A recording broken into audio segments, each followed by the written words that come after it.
வணக்கம், welcome back to chef Deena's kitchen. இப்போ Vinayagar Chaturthi special பார்த்துட்டு வரல. இன்னைக்கு நம்ம கிச்சனில் பார்க்க போது ரவா லட்டு.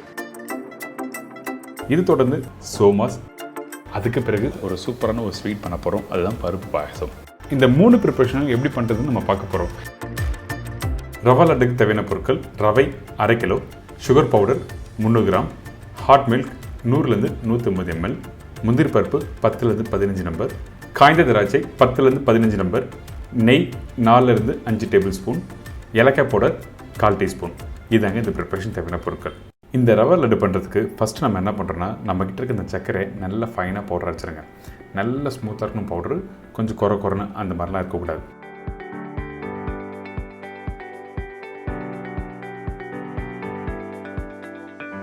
இந்த பவுடர் பார்த்திங்களா, கையில் எடுத்திங்கன்னா மாவு மாதிரி இருக்கணும். அதாவது அரிசி மாவு இருக்குது பார்த்திங்களா, அந்த மாதிரி பக்குவத்தில் கரெக்டாக வந்துருக்கணும். இதுக்கு பிறகு நம்ம என்ன பண்ணுறோன்னா, நெய் நான் சொன்ன குவான்டிட்டி போட்டுருங்க. 1 டேபிள் ஸ்பூன் கம்மியாக போடுறதுலாம் ஒன்றும் தவறு இல்லை. வேணும்னா இன்னும் எக்ஸ்ட்ராவும் போடலாம். சில பேர் 4 டேபிள் ஸ்பூன் போடணுமா அப்படி கேட்பாங்க. நெய் போட்டுன்னா அந்த ஃப்ளேவர் நல்லாயிருக்கும். அதனால தான் நெய் தாராளமாக போட்டிருக்கேன். இதுக்கு பிறகு ரவை நான் சொன்ன குவான்டிட்டி 1/2 கிலோ இந்த ரவை இதில் போட்டிருக்கேன். இதுக்கு பிறகு அந்த நெய்யும் ரவையும் நல்லா மிக்ஸ் பண்ணுங்கள். அதே டைமில் உங்களோட அடுப்பை மீடியமான ஃப்ளேம் வச்சு நல்லா வறுக்கணும். இந்த ரவை வறுக்கிற பக்குவம் என்னக்கிட்டனா நல்லா உதிரியாக வரணும். அதனால தான் ஸ்லோ ஃப்ளேமில் வச்சு வறுக்கணும்னு சொல்கிறேன். இந்த ரவை வறுத்து முடித்த பிறகு எப்படி இருக்குன்னு கேட்டால் மண் மாதிரி உதிரியாக வரும். அதுக்கு பிறகு தான் இந்த முந்திரி பருப்பும் காஞ்ச திராட்சையும் போடணும்.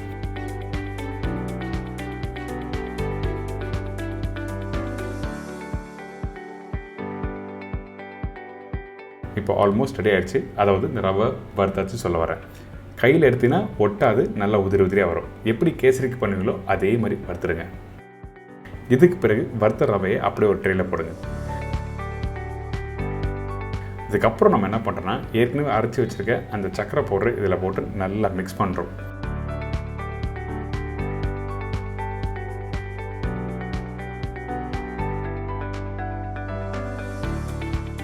மிக்ஸ் பண்ணும்போது ப்ராப்பராக நல்லா மிக்ஸ் பண்ணுங்கள். அப்படி ப்ராப்பராக மிக்ஸ் பண்ணலாம், ஒரு சைடு சக்கரை அதிகமாக இருக்கும், ஒரு சைடு கம்மியாக இருக்கும். அதனால இந்த சக்கரையும் ரவையும் நல்லா மிக்ஸ் பண்ணி எடுத்துருக்கேன்.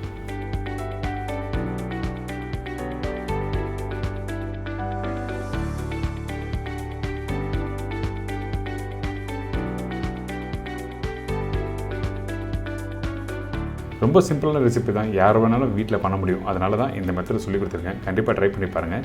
இப்போ இந்த ரவை வந்து நல்லா உதிரியாக இருக்குது. அதே டைமில் நம்ம என்ன பண்ணுறோன்னா, இந்த இடத்துல ஏலக்காய் பவுடரும் பாலும் ஊற்றி மிக்ஸ் பண்ண போகிறோம். இந்த ஏலக்காய் பவுடர் ரவை லட்டுக்கு ரொம்ப இம்பார்ட்டன்ட். ஏங்கிட்டனா அந்த வாசனை நல்லா எடுத்து கொடுக்கும். ஏற்கனவே நெய்யில் இந்த ரவையை வறுத்துருக்கோம்.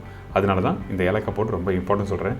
சில பேர் ஏலக்காய் பவுடர் பரவாயில்ல விட்டுருங்க, மற்ற இன்க்ரீடியன்ஸ் போட்டு மிக்ஸ் பண்ணிக்கலாம்னு சொல்லுவாங்க. அப்படி விடாதீங்க. கரெக்டான ரேஷில், கரெக்டான மெத்தடில், கரெக்டான இன்க்ரீடியன்ஸை யூஸ் பண்ணுங்கள். இதுக்கப்புறம் பால் யூஸ் பண்ணுறேன். பால் கரெக்டாக 100லேருந்து 150 ml யூஸ் பண்ணியிருக்கேன்.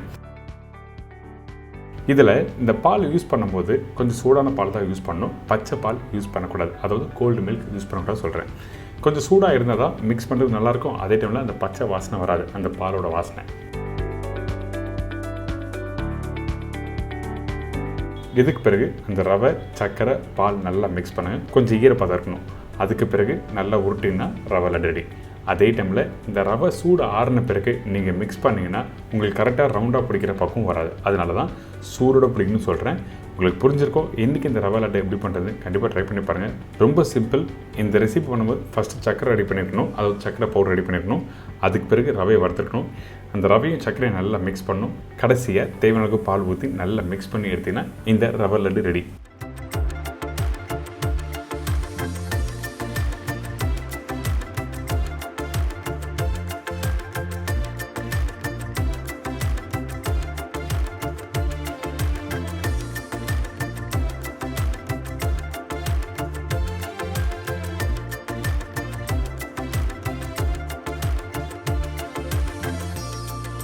இது தொடர்ந்து சோமாஸுக்கு தேவையான பொருட்கள் பார்த்தலாமா?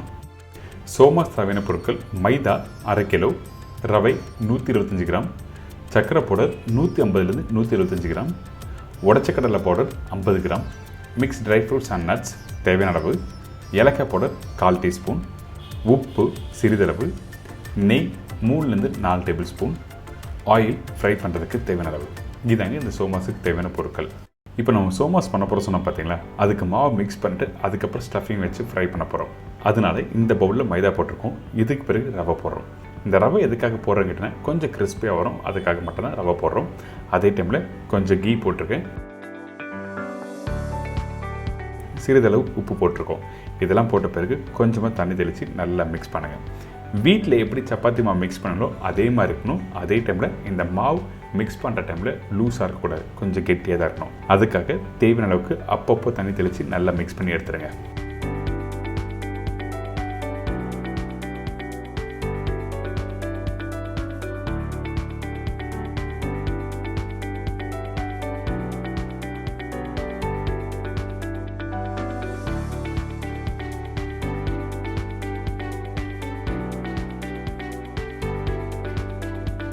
இப்போ இந்த டோ ரெடி ஆகிடுச்சு. ரெடி ஆன பிறகு கையில் ப்ரெஸ் பண்ணி பாருங்கள், அழுத்தமாக இருக்கா லூஸாக இருக்கா. அழுத்தமாக இருந்தால் தான் தேய்ச்சி ஃப்ரை பண்ணுறதுக்கு ஈஸியாக இருக்கும். இதுக்கப்புறம் ஒரு மூடி போட்டு கரெக்டாக ஒரு 10 நிமிஷம் ரெஸ்ட் விட்டுருங்க. அதுக்கப்புறம் எடுத்திங்கன்னா கொஞ்சம் சாஃப்டாக இருக்கும். அந்த மாவு எடுத்து ஒரு 2-3 வாட்டி நல்லா மாலிஷ் பண்ணுங்கள். எதுக்காக கேட்டிங்கன்னா அந்த ஊறின ரவை, நெய், அதுக்கப்புறம் மைதா இதெல்லாம் திருப்பி நல்லா மாலிஷ் பண்ணால் தான் உங்களுக்கு சாஃப்டாக வரும். அதுக்கு பிறகு ரஃப்பாக கட் பண்ணி சின்ன சின்ன சைஸில் உருட்ட போகிறோம். ஸ்டெப் பை ஸ்டெப்பாக சொல்லும்போது உங்களுக்கு வீட்டில் பண்ணுறது ரொம்ப ஈஸியாக இருக்கும். அதனால தான் இந்த மாதிரி சொல்லி கொடுத்துட்டு வரேன்.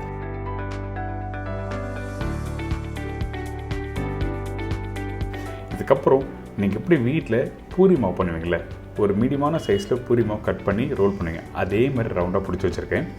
எதுக்காக பூரி சொல்கிற கேட்டிங்கன்னா, நம்ம வீட்டில் எண்ணெய் கடை வந்து ரொம்ப பெருசாக யூஸ் பண்ண மாட்டீங்க, ஒரு மீடியமான எண்ணெய் கடை தான் யூஸ் பண்ணுவீங்க. அந்த சைஸில் நீங்கள் ரோல் பண்ண போகிறீங்க. அப்போ தான் எக்ஸாக்டான சைஸ் உங்களுக்கு வீட்டில் பண்ணுறதுக்கு கரெக்டாக இருக்கும். அதுக்காக தான் பூரியோட சைஸ் சொல்லியிருக்கேன். இதுக்கு பிறகு உங்களோட கட்டிங் போல் கொஞ்சமாக மாவு தெளிச்சுட்டு அதுக்கு பிறகு நம்ம என்ன பண்ணுறோன்னா, எக்ஸாக்டாக பூரிக்கு எப்படி தேய்ப்பீங்களோ அதே மாதிரி தேய்ச்சா போதும்.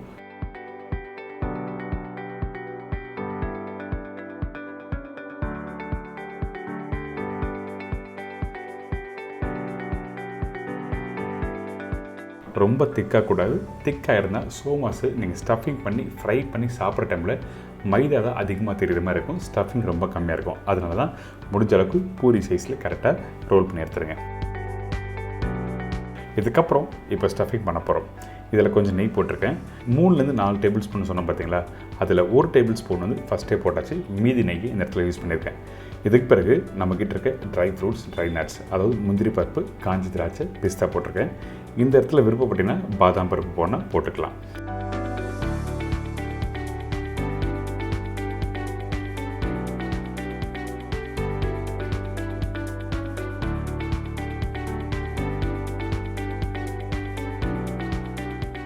இதுக்கு பிறகு ரவை போட்டிருக்கோம்.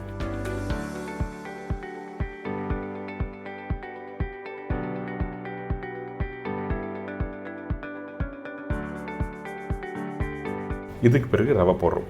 இந்த ரவை போட்ட பிறகு நல்லா மிக்ஸ் பண்ணுங்கள். மிக்ஸ் பண்ணிட்டு மீடியமான ஃப்ளேமில் வச்சு நல்லா வறுக்க ஆரம்பிங்க. ரவையை வறுக்காமல் அப்படியே யூஸ் பண்ணால் உங்களுக்கு அந்த வாசனை வந்து நல்லா இருக்காது. அதனால தான் நம்ம என்ன பண்ணுறோன்னா, இந்த நெய்யில் வறுத்த ரவையை எடுத்து நீங்கள் ஸ்டஃபிங் பண்ணுறது நல்லாயிருக்கும். இந்த மாதிரி உதிரி உதிரியாக வரணும். இப்போ ஆல்மோஸ்ட் ரெடி ஆகிடுச்சு. இதுக்கு பிறகு உடச்சக்கடலை பவுடர் யூஸ் பண்ணுறோம். இந்த இடத்துல அடுப்பை ஆஃப் பண்ணுறங்க. அடுப்பை ஆஃப் பண்ண பிறகு தான் உடச்சக்கடலை பவுடர் போட்டிருக்கோம். அதுக்கு பிறகு சக்கரை பவுடர். சக்கரை முழுசாகவும் போடலாம், இந்த மாதிரி பவுடர் அரைச்சும் யூஸ் பண்ணிக்கலாம், ஒன்றும் தவறு எதுவுமே இல்லை. இதை அப்படியே நல்லா மிக்ஸ் பண்ண ஆரம்பிங்க. இந்த இடத்துல வேறு எதுனா போடலாமா அப்படி கேட்டிங்கன்னா, திருவண்ண தேங்காய் இருக்குல்ல, அந்த தேங்காயும் போட்டு யூஸ் பண்ணலாம்.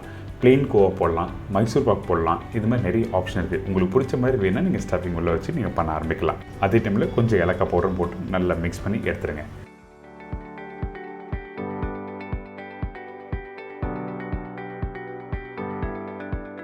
இப்போ ஸ்டஃபிங் ரெடி ஆகிடுச்சு. அடுத்து நம்ம என்ன பண்ணுறோன்னா, 1 டேபிள் ஸ்பூன் மைதா ஒரு பவுலில் போட்டிருக்கேன். அதில் கொஞ்சமாக தண்ணி ஊற்றி நல்லா மிக்ஸ் பண்ணுங்கள். எதுக்காக ரெடி பண்ணிக்கிட்டோன்னா, நம்ம சோமாஸ் மடிக்கிறதுக்கு ஒரு பைண்டிங் ஏஜென்ட் வேணும். அதனால் இந்த மைதாவை ஒரு பேஸ்ட் மாதிரி யூஸ் பண்ணுறதுக்காக இந்த மைதாவை நல்லா கரைச்சிருக்கேன்.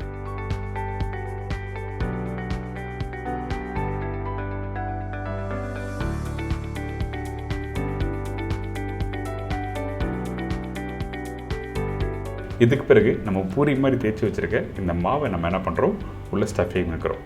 1 டேபிள் ஸ்பூன் வந்து 1.5 டேபிள் ஸ்பூன் அளவுக்கு நீங்கள் ஸ்டஃபிங் வைக்கலாம். அதிகமான ஸ்டஃபிங் வச்சிங்கன்னா ஃபோல்ட் பண்ணுறது கஷ்டமாக இருக்கும். அதுக்கு பிறகு ரெடி பண்ணி வச்சுருக்க அந்த பேஸ்ட்டை அந்த கார்னர் பகுதியில் நல்லா அப்ளை பண்ணுங்கள். அப்ளை பண்ணிவிட்டு ஃபோல்ட் பண்ணுறோம். எப்படி நீங்கள் வீட்டில் கொழுக்கட்டை மடிப்பீங்களோ அதே மாதிரி ஃபோல்ட் பண்ணுங்கள். இன்றைக்கி நம்ம சேனலில் 2 விதமான ஷேப்பில் எப்படி ஃபோல்ட் பண்ணுறது ஃபஸ்ட்டு பார்க்க போகிறோம். இந்த சோமாஸை இப்போது மடித்த பிறகு அந்த கார்னர் பகுதி வந்து நல்லா ப்ரெஸ் பண்ணுங்கள்.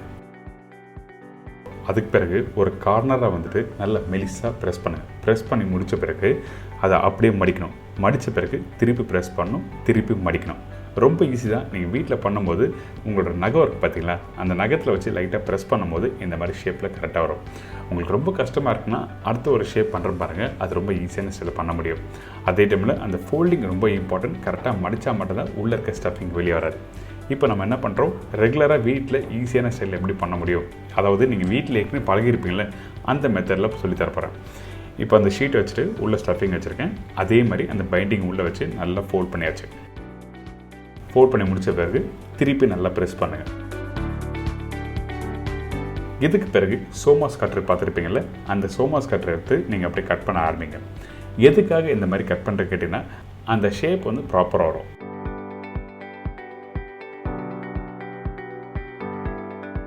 அதுக்கு பிறகு நம்ம வீட்டில் யூஸ் பண்ணுற ஃபோர்க் இருக்குல்ல, அந்த ஃபோர்க் எடுத்து இந்த மாதிரி ப்ரெஸ் பண்ணால் ஒரு சிம்பிளான மாடல் ரெடி. இப்போ உங்களுக்கு தெரிஞ்சிருக்கும், ஒரு ஸ்வீட் ஷாப் போனால் எப்படி மடிப்பாங்க, அதே வீட்டில் பண்ணால் எப்படி இருக்குன்னு சொல்லிட்டு 2 மெத்தட்லையும் கொடுத்துருக்கேன் மடிக்கிறது. இதுக்கப்புறம் எண்ணெயில் ஃப்ரை பண்ண போகிறோம். இந்த எண்ணெய் சூடாக இருக்கணும். அதே டைமில் ரொம்ப பைப்பிங் அவுட், அதாவது ரொம்ப சூடாக இருக்கக்கூடாது.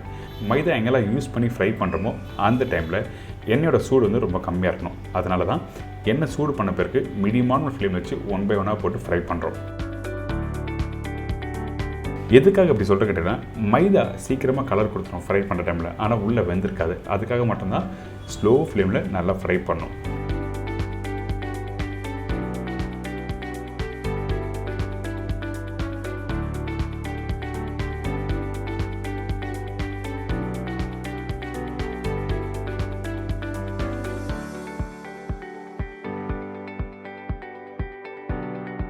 இப்போ ஆல்மோஸ்ட் கலர் வந்தாச்சு.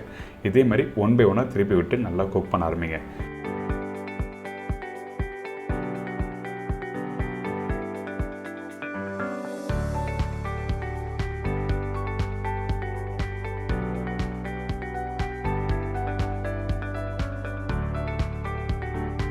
இப்போ சோமாஸ் கலர் எப்படி கரெக்டாக கோல்டன் ப்ரௌன் கலர் கொடுத்துருக்கேன். கண்டிப்பாக ட்ரை பண்ணி பாருங்கள்.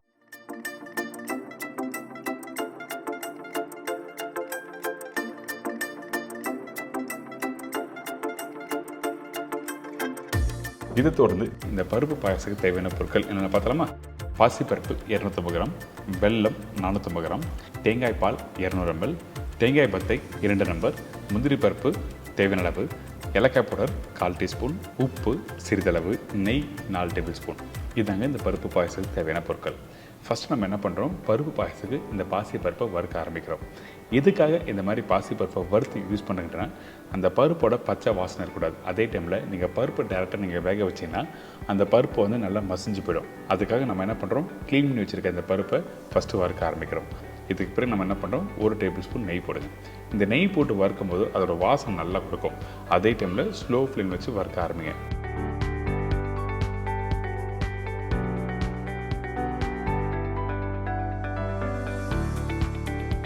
கொஞ்சம் கலர் மாறுற டைமில் அந்த பருப்பை எடுத்து இன்னொரு பவுலில் ட்ரான்ஸ்ஃபர் பண்ணிடலாம்.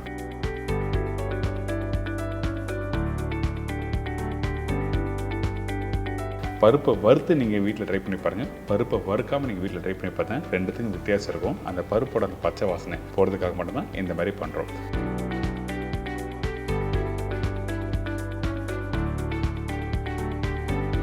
இப்போது இந்த வறுத்த பருப்பை அப்படியே குக்கரில் போட்டிருக்கேன். இதுக்கப்புறம் இதில் எவ்வளோ தண்ணி ஊற்றுறேன்னு கேட்டிங்கன்னா, கரெக்டாக 1 கப்பு பருப்புக்கு 3 கப் அளவுக்கு தண்ணி ஊற்றுறோம்.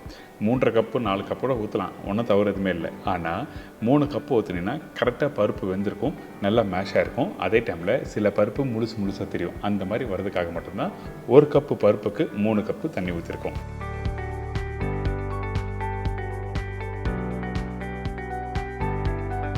இதுக்கப்புறம் மூடி போட்டு ஒரு 3லேருந்து 4 விசில் மீடியமான ஃப்ளேம் வச்சு குக் பண்ணுங்கள். பை த டைம் வந்து நம்ம என்ன பண்ணுறோம், இந்த வெள்ளத்தை கொஞ்சம் கரைக்க போகிறோம். அதுக்காக ஒரு கடாய் எடுத்திருக்கேன். இந்த கடாயில் வெல்லம் போடுங்க. அதே டைமில் கொஞ்சமாக தண்ணி ஊற்றுறோம். அதிகமான தண்ணி வேண்டாம். இந்த வெல்லம் கொஞ்சம் மெல்ட் ஆகிற டைமில் கொஞ்சம் தண்ணி ஆகிடும். அதனால் தேவையான அளவுக்கு தண்ணி ஊற்றி இதை நல்லா கரைக்க ஆரம்பிங்க.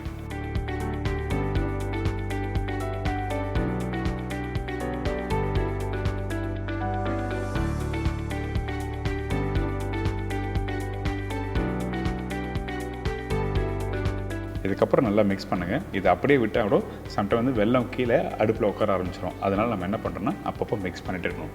ஒரு ஸ்டேஜுக்கு மேலே பார்த்தீங்கன்னா இந்த மாதிரி வெல்லம் நல்லா கரைஞ்சிருக்கும். எதுக்காக இந்த மாதிரி பண்ணுறங்கிட்டேன்னா, வெள்ளத்தில் மண் இருந்தால் சாப்பிட்றதுக்கு நல்லா இருக்காது. அதனால் நம்ம என்ன பண்ணுறோம், இந்த மாதிரி கொஞ்சம் தண்ணி ஊற்றி நல்லா கரைச்சிட்டு அதுக்கப்புறம் வடிகட்ட ஆரம்பிக்கிறோம்.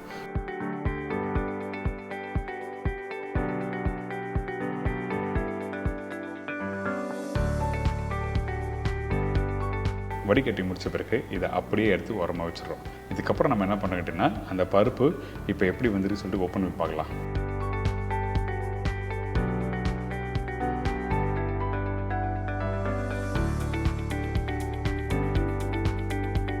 பார்த்தீங்களா, அந்த பருப்பு வந்து நல்லா உதிரியாக நல்லா சூப்பராக வந்திருக்கு. அதே டைமில் நல்லா வெந்திருக்கு. சில பருப்பு பார்த்திங்கன்னா நல்லா முழுசாக தெரியும், ஆனால் அந்த பருப்பெல்லாம் நல்லா வெந்த பருப்பு. இந்த மாதிரி பக்குவத்தில் கெட்டியாக இருந்தால் தான் உங்களுக்கு நல்லாயிருக்கும். அதே டைமில் அந்த பாசி பருப்போட அந்த வாசனை இருக்காது. அதுக்காக மட்டும்தான் அந்த பருப்பை ஸ்டார்டிங்கே நம்ம வறுக்க ஆரம்பிக்கிறோம். இதை அப்படியே மண்சட்டியில் நம்ம போட்டுறோம்.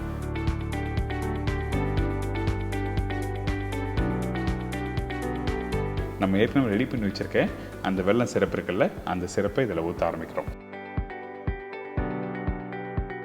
இந்த மாதிரி நல்லா ஊற்றின பிறகு நல்லா மிக்ஸ் பண்ணுங்கள்.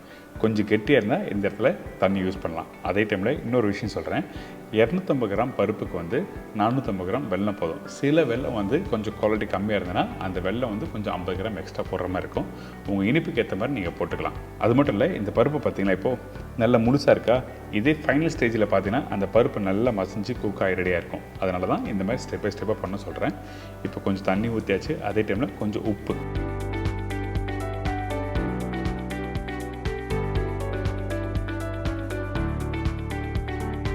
உப்பு எதுக்காக போடுறோம், அந்த இனிப்புத்தன்மை ஷார்ப்பாக தெரியறதுக்காக மட்டும்தான் உப்பு போடுறோம்.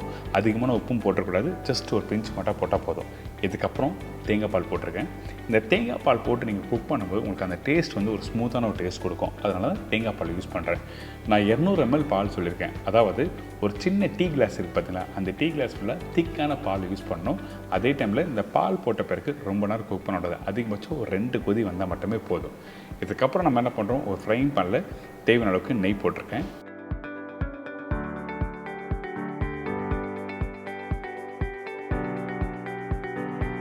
இந்த நெய் கொஞ்சம் சூடாகிற டைமில் 2 பத்து தேங்காய் சொன்ன பார்த்தீங்களா, அந்த தேங்காவை இந்த மாதிரி ஸ்லைஸ் பண்ணி ரெடி பண்ணி வச்சுருக்கோம். அந்த தேங்காவை இந்த மாதிரி நெய்யில் போட்டு கொஞ்சம் லைட்டாக வறுக்க ஆரம்பிங்க.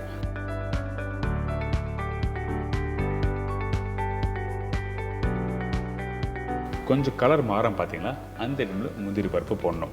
எடுத்த உடனே முந்திரி பருப்பு போடக்கூடாது. அப்படி போட்டுன்னா முந்திரி பருப்பு சீக்கிரமாக கலர் வந்துடும். அதுக்காக மட்டும்தான் ஃபஸ்ட்டு தேங்காய் போட்டு முந்திரி பருப்பு ஒன்று சொல்கிறேன். இப்போ ஓரளவுக்கு நல்லா ரெடி ஆகிடுச்சு, நல்லா கலரும் கொடுத்துருக்கு. இதுக்கப்புறம் நம்ம என்ன பண்ணுறோம், இந்த நெய்யோடு நம்ம என்ன பண்ணுறோம், ஏற்கனவே ரெடி பண்ணி வச்சுருக்க அந்த பருப்பு பாயசத்தில் கொட்டுறோம்.